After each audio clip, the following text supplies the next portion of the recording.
Bonjour à tous et bienvenue, ou devrais-je dire bom dia, car aujourd'hui nous sommes à Porto, où nous avons rejoint l'équipe Consort Portugal. Je suis Melvina, chargée de communication pour Consort Group. Aujourd'hui, j'ai le plaisir d'interviewer Pedro, responsable opérationnel, qui va nous en apprendre plus sur son métier. Bonjour Pedro. Bonjour Melvina, bon dia, bienvenue à Porto. Merci Pedro. Alors, peux-tu te présenter en quelques mots ? Oui, alors je suis une personne très motivée, résilient et déterminé. Et peux-tu nous dire quel est ton poste actuel et nous décrire un peu tes responsabilités ? Je suis responsable opérationnel dédié chez un client bancaire. Je pilote 4 équipes sur des périmètres d'infrastructure.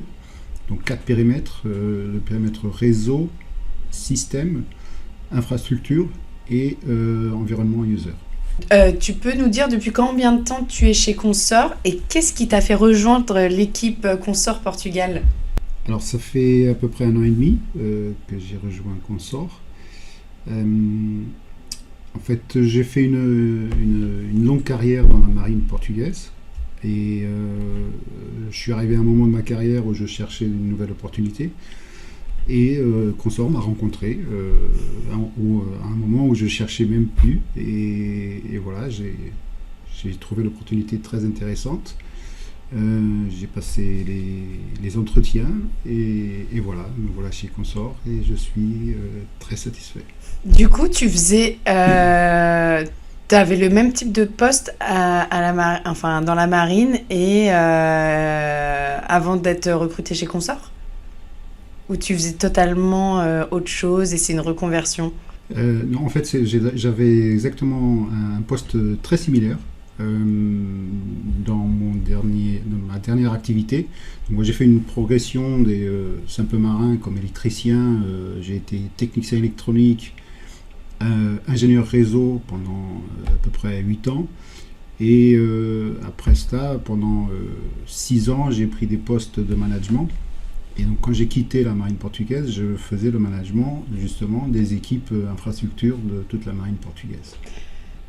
Ok, très bien. Alors pour toi, quelles sont les clés de la réussite pour ton poste ou les qualités qu'il faut avoir pour ce type de responsabilité ? Le plus important dans mon avis, c'est la communication. Il faut avoir une très bonne communication auprès de nos équipes. Autant qu'auprès de nos interlocuteurs chez le client, c'est très important. Il faut avoir la capacité d'anticiper les problèmes, ce qui nous permet d'être proactifs et moins réactifs. Et surtout, il faut qu'on ait la capacité d'être le plus invisible possible. Et ça veut dire que nos collaborateurs sont capables de développer leur activité sans notre intervention. Du coup, ça colle parfaitement avec notre série de podcasts qui s'intitule Les métiers de l'ombre. L'invisibilité, c'est un peu ton super pouvoir de responsable finalement. Et pour ce qui est de la communication, étant moi-même communicante, je ne te contredirai pas. En parlant de communication d'ailleurs, mon petit doigt m'a dit que tu n'étais pas à ton premier enregistrement de ce type. Peux-tu nous en dire plus ? Oui, alors dans mes premières années de ma jeunesse, j'ai eu la chance de vivre dans un village où quelqu'un a été un peu visionnaire et a créé une radio pirate. Et donc il a invité toute la communauté à participer, à faire partie du projet. Et voilà, moi j'avais 16 ans. C'était vraiment une grande opportunité de faire de la radio à l'époque. Et donc moi, avec tous mes amis de l'époque, on a fait de la radio à 16 ans, 17 ans, jusqu'à la fin de la radio pirate.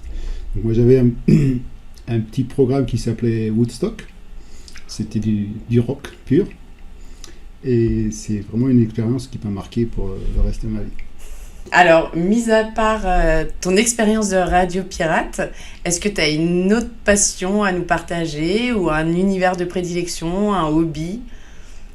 Oui, absolument. J'adore la nature. Je suis complètement en repos dans mon esprit quand je suis sous l'eau ou dans la montagne. Donc j'adore la randonnée et la plongée. D'accord. Et du coup, tu as passé tes certifications en termes de plongée. Oui, absolument. Ouais. Tu vas jusqu'à combien de mètres? Et ben pour la plongée récréative, le maximum c'est 40 mètres. Ouais. Tu peux pas dépasser les 40 mètres. Au-delà de ça, c'est de la plongée professionnelle et là il faut d'autres certificats. Trop bien, parce que moi aussi je suis une plongeuse à mes heures perdues et je vais jusqu'à 30 mètres. Pour un peu conclure tout ça, en 3 mots, comment tu définirais Consort Group? Opportunité, compétence et dynamisme. Et est-ce que tu as un petit mot de la fin, une citation que tu aimerais nous partager? Oui, alors j'ai une citation que j'aime bien d'un auteur satirique portugais qui s'appelle Gil Vicente, qui disait que nous sommes ce que nous faisons. Quand nous faisons, nous existons vraiment. Par contre, quand nous ne faisons pas, nous faisons que durer. D'accord, tu peux nous le dire en portugais? En português. Nós somos o que fazemos. Quando fazemos, existimos. Quando não fazemos, nem por isso. Merci Pedro pour le temps que tu nous as accordé. C'est moi qui te remercie pour l'opportunité de ce podcast et j'en profite pour vous souhaiter un excellent séjour à Porto. Merci. C'est maintenant que notre podcast s'achève. Merci à tous de nous avoir écoutés. J'espère que ce podcast vous aura plu. Nous avons vu aujourd'hui les coulisses du métier de responsable opérationnel parce que tout le monde compte chez Consort Group.